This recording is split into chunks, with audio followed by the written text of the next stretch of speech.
देखती आंखों, सुनते कानों और धड़कते दिलों को खुशी का सलाम। अस्सलाम वालेकुम व्यूअर्स, उम्मीद करती हूँ आप सब खैरियत से होंगे।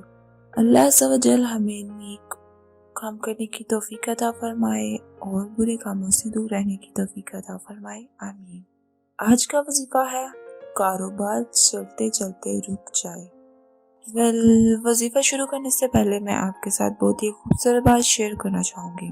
रूहानी और जिस्मानी बीमारी का इलाज। तीसरे कलमे का वीर आपको बहुत सी बीमारी और रूहानी बीमारियों से बचा लेगा। सो देन शुरू करते हैं वजीफा। जिनका कारोबार चलते चलते रुक गया हो तो वो इस अमल को 513 मरतबा रोजाना पढ़ना है और इसकी मुद्दत 90 दिन है। मीन्स के आपको ये अमल 90 दिन करना होगा। नमाज की पाबंदी करनी है और वजीफा शुरू करने से पहले अव्वल व आखिर 11 मरतबा दुरूद इब्राहिम पढ़ना है। सो डियर, 513 मरतबा पढ़ना क्या है?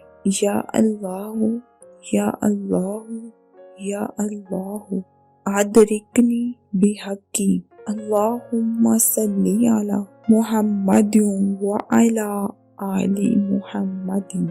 ये आपने 513 मरतबा 90 दिन पढ़ना है और दुराने वजीफा आपने सदका देते रहना है। नमाज की पाबंदी करनी है। इंशाअल्लाह अज़्ज़ व जल आपका कारोबार खूब चमकेगा, खूब तरक्की करेगा। उम्मीद करती हूँ आपको आज की ये वीडियो अच्छी लगी होगी। लाइक और शेयर करना मत भूलिएगा। इस वीडियो का एख्तिताम यहीं पर होता है। बहुत जल्द फिर मुलाकात होगी। अपना ख्याल रखिएगा। All the best.